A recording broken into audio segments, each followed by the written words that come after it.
Good morning. So as promised a couple of weeks ago, I gave a little bit deeper look into various commandments.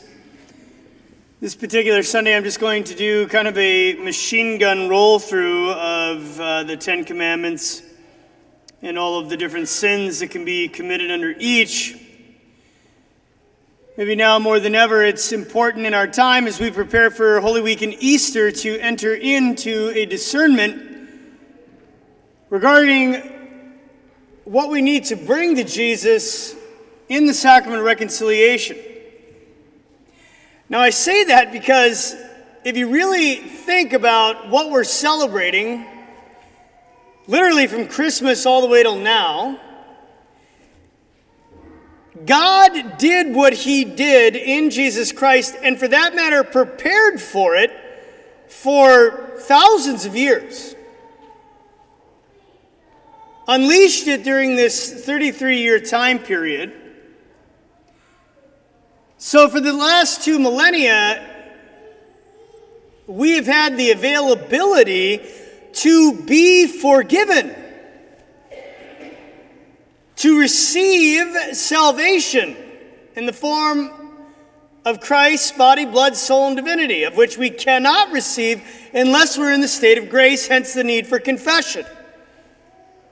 Entrance into the church, baptism, and so forth. Obviously the priesthood, which is sort of the foundation of all these sacraments. But something over the last year, especially with the pandemic, as my whole lifetime that's really gone by the wayside, is the sacrament of reconciliation as a necessary component to the faith. And so what happens is as we grow lax in our practice of confession,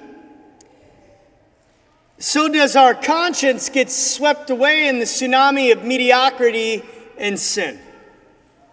Which means that the things when we were usually in the state of grace as children that would have bothered us, once we come into the more mature adult us and fail to practice confession on a regular basis, we no longer feel bad about a lot of mortal sins. And yet, this is the very reason why Jesus did what he did. So that we would have the ability to be forgiven in the sacrament he created, which was the first thing that he did after he rose from the dead. Which means it's got to be in the top 3 most important things of his lifetime. So, do we practice it? How long has it been since you've been to confession? How long has it been since you've made a good confession? And before you say, well, I go every couple times a year, I make good confessions. Well, let's just do a little discerning here together today. Because it's far deeper than just not being nice to people.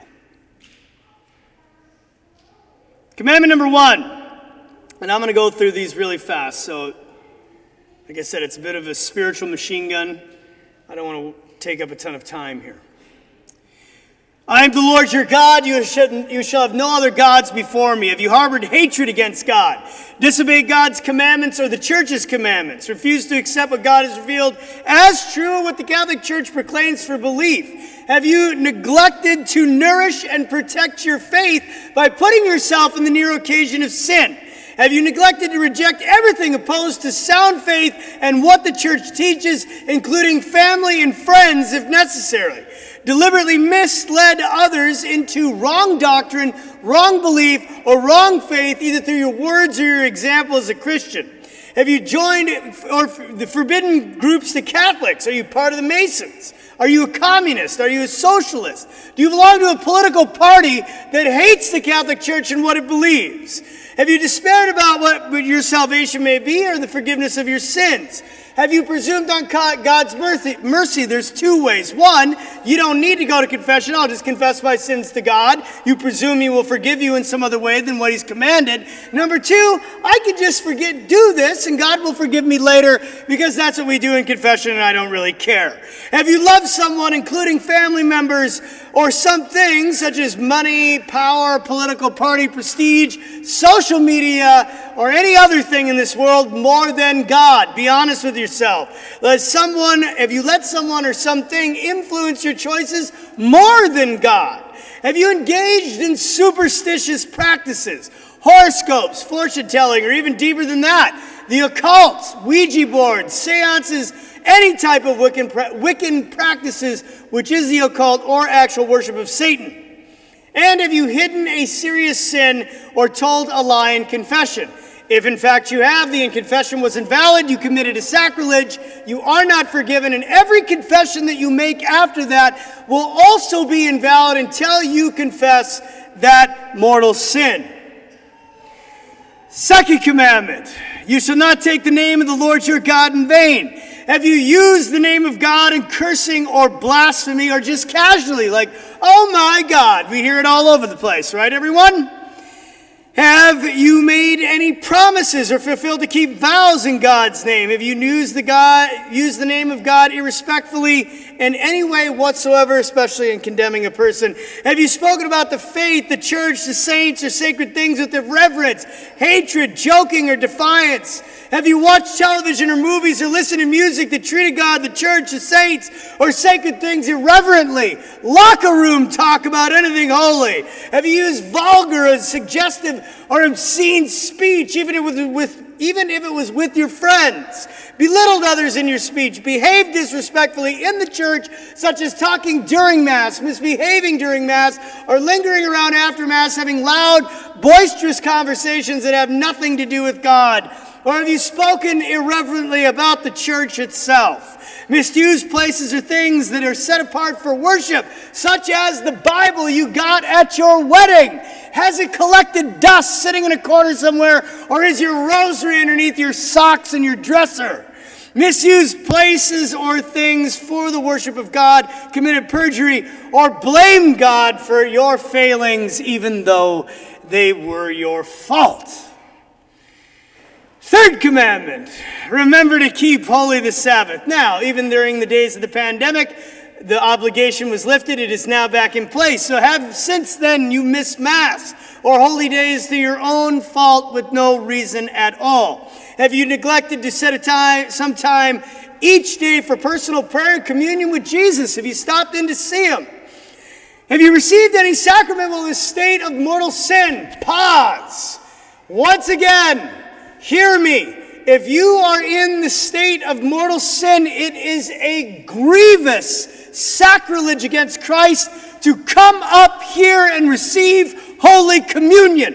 You are to either cross your hands in front of your chest or remain in your pew, and everybody else, anybody that does that, you shall not judge them, especially wives to their husbands. There's no getting into the car saying, hey, I noticed you didn't go to Holy Communion today. What did you do?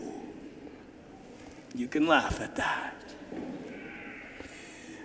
But we are not to receive well in the state of mortal sin. It is the equivalent of committing adultery on your spouse and coming home and getting into bed and making love to them.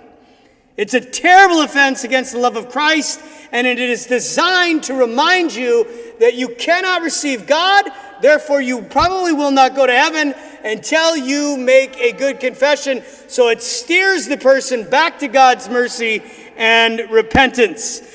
Do you come habitually late or leave early from Mass? Do you shop, labor, practice sports, or do unnecessary business on Sundays? Unnecessary is the key. Some things, just by nature of what they are, have to be done on those days. That's not what we're talking about. Have you not attended to taking your children to Mass or caused them to miss Mass? There's nothing worse than hearing the confessions of younger kids and they're like, do you go to Mass? No, why? Mommy and Daddy don't take me on Sunday. If you're not taking your children to Mass, you're failing them grievously. Not provided proper instruction in the faith to your children. Knowingly eat meat on a Friday during Lent. Have you eaten or drunken with 1 hour of receiving Holy Communion unless it's for medical purposes? I know. It's a child's moan. No more. The fourth commandment, honor your father and your mother. You show disregard to your parents' kids' wishes. Have you displayed contempt for their demands or disdain their very being? Have you neglected the needs of your parents as they became old in their time of need? If you are still under your parents' care and in school, have you obeyed reasonable demands of your teachers, or have you disrespected them? Have you neglected to give your children, if they are still in your home, proper food, clothing, shelter, education, and discipline? Have you provided for their religious education, either by sending them to Catholic school or doing it daily in your home? CCD does not cut it unless it is supplemented with the parents teaching in their houses. CCD is a matter, just this tiny little thing. We do the best we can, but it is not sufficient in raising them in the culture that we're in. Do you educate your children in a way that corresponds to religious disciplines? Do you provide your children with a positive, prudent, and personalized education and Catholic teaching on human sexuality? Do you take them to Mass? Do you set a good example for them by practicing the sacraments yourself? And have you broken any unjust law, supported or voted for a politician whose positions are opposed to Christ and Catholic teaching? If you support someone who blatantly mocks Christ and what they believe and what they do, they are an enemy of Jesus, and therefore you support his enemies. What does that make you? Have you failed to pray for the deceased members of your family, the souls in purgatory? I got to stop here too and just make mention of this. Please, for the love of God himself, pray for the dead. We've fallen into this absolute heresy in our modern time that once a person dies, they just go to heaven. They don't. Now, I hope the majority of people are on their way there. First, if you die in the state of mortal sin, you go to hell. That's real. If you die in the state of grace, you are on your way to heaven, but there is a thing called purgatory, and we have always believed in it. People go there. So to canonize your loved one, meaning to make them a saint at their funeral, is not helping anybody, especially the deceased. Now, I'll give you a personal example. And obviously, I'm a little biased towards my mom. My mother, God rest her soul, went to Mass every day of her life from the time that she was in second grade to the day that she died. At least in her coma, she was attending with my brother and I. We give her a little precious blood on our finger. She prayed the rosary every day of her life from when she was in second grade to the day that she died. Her faith was her entire life. She sacrificed everything, her grandchildren, all of it, having 2 sons, despite us being losers a lot of the time. She still had 2 sons that were priests. And I could go on forever about it. Before she died, she said, "Do not forget me until that you know that I'm in heaven. You pray and celebrate Mass for me, sons." So we made a little deal with God. We weren't going to celebrate Mass for anybody until we knew Mom was in heaven. 3 months after Mom died, all of a sudden, a torrent of signs. Now, I'm not going to take up 40 minutes, like sometimes I do, and talk about the signs. But let me tell you, they were overwhelming to the point where we were like, okay, God, we get it. We're moving on. We know Mom's with you. But for a woman that lived her faith on that level her entire life, she was way holier than me. 3 months it took her in purgatory, and we know that the time differential is much longer there than it is here. So she was there a lot longer than 3 months. Now, I'm not proclaiming her to be a saint, but I'm saying, please pray for your loved ones. Have Masses said for them. Do not abandon them because they have no one else to pray for them. And if I die, please pray for me, as the saying goes. There is no one more dead than a dead priest. Why? Because they canonize us idiots, and then we burn in purgatory for 15,000 years. Hopefully it's not that long, but it's going to be a long time, right? We're held incredibly responsible for what we do. So pray for the dead and pray for the clergy. All of my Holy Week Masses are always offered for the clergy in purgatory, especially those who have been forgotten about. The fifth commandment, you shall not murder. Hopefully you hadn't killed anybody. Have you been involved in your life in an abortion directly or indirectly, or encouraged it, paid money for it, facilitated, gave counsel to it in any way that you have not confessed? All of it results in an excommunication, which is lifted when you come to confession. Seriously considered or attempted suicide, supported, promoted, or encouraged the practice of assisted suicide, otherwise known as euthanasia or mercy killing. Deliberately desired to kill an innocent human being, even if you didn't. Unjustly inflicted bodily harm in another person. Unjustly threatened another person with bodily harm. Verbally or emotionally abused another person. Gossiped, slandered somebody's good name. Hated a person in your heart and wished them evil. Been prejudiced or unjustly discriminated against other because of their race, color, nationality, sex, or religion. Purposely provoked another by teasing or nagging. Recklessly endangered your health or your life or the life of another by your actions, such as driving recklessly or under the influence of alcohol or drugs. Have you drank to the point of drunkenness? Have you abused drugs? Have you sold or given drugs for non-therapeutic purposes to another? Have you committed gluttony by overeating? Have you encouraged others to sin and given scandal? Have you helped another commit a mortal sin through advice or encouraging or anything else? Have you caused serious injury to another by a criminal act?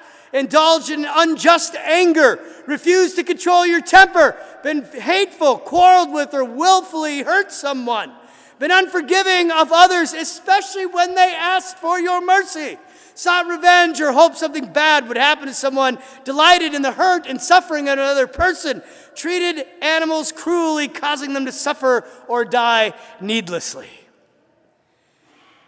I'm feeling a lot like John the Baptist. The sixth and ninth commandment, you shall not commit adultery, you shall not covet your neighbor's wife, kind of all lumped together. Have you neglected to practice or grow the virtue of chastity and therefore given into lust? Have you used any artificial means of birth control for birth control purposes, including withdrawal, which are all mortally sinful? Birth control in the eyes of God is mortally sinful. Have you been refused to be open to conception without cause? Participated in moral techniques for conception, such as in vitro fertilization or artificial insemination. Now, the babies that are conceived from this are holy, lovely people like any other young child. But the process itself is mortally sinful. Have you sterilized yourself with a tubal ligation or a vasectomy? Hysterectomies or partial hysterectomies for medical purposes are completely permitted. Tubal ligations, vasectomies, megaton mortal sin. Have you deprived your spouse of the marital right without just cause? On the other end, have you claimed your marital right without concern and love for your spouse? Deliberately caused male climax outside of normal sexual intercourse. Are you guilty of the sin of masturbation? Yes, it's a sin still. Willfully entertained impure thoughts, purchased, viewed, or made use of any type of pornography in any way. Mortally sinful. Watched or promoted movies or televisions that involve sex and nudity. Listened to music or jokes that are harmful to your purity. Read books that are immoral. Ladies, the romance novels. They're female pornography. It's a $4 billion business. We wouldn't even have the rest of the novels if we didn't have the romance ones.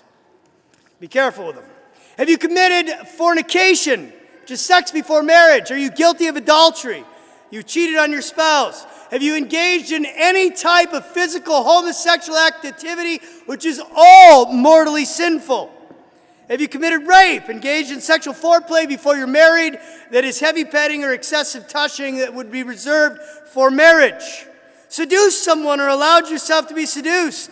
Made uninvited or unwelcome sexual advances towards another and purposely dressed immodestly? Is your marriage valid? Are you married in the church validly? Or are you in an invalid marriage? Do you need an annulment? Please come see me.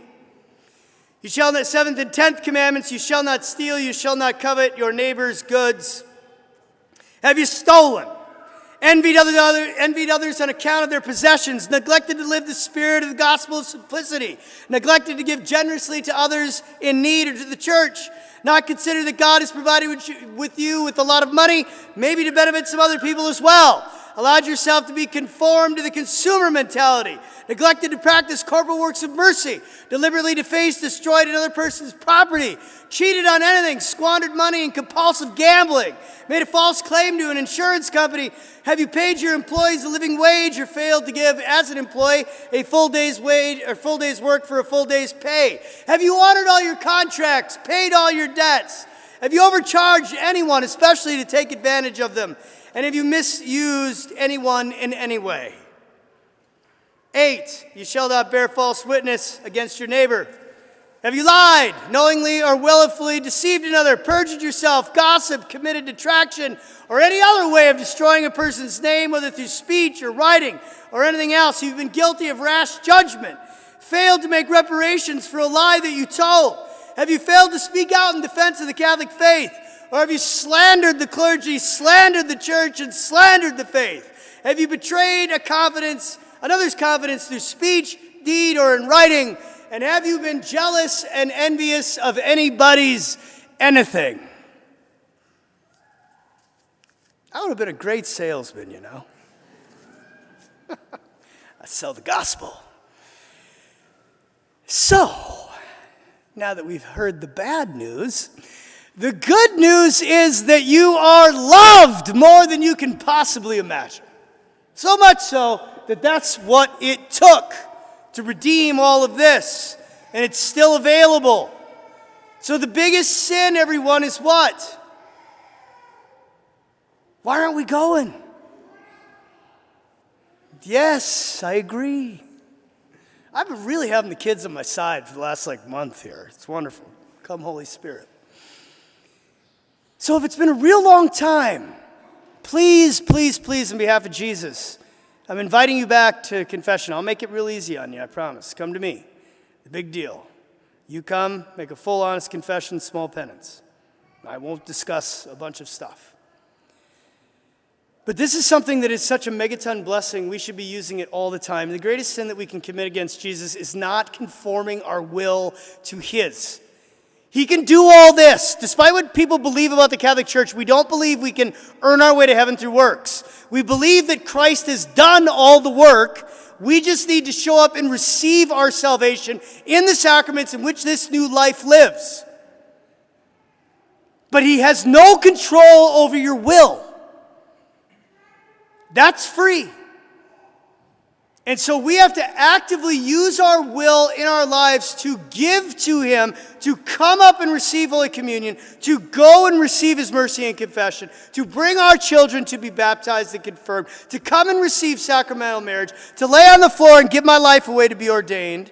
All is an act of our own will. And so sin is in the will. On behalf of Jesus Christ himself as his representative, your spiritual father and pastor, before we get to Easter, if you haven't already done so, Jesus wants one thing. He wants you to come to confession.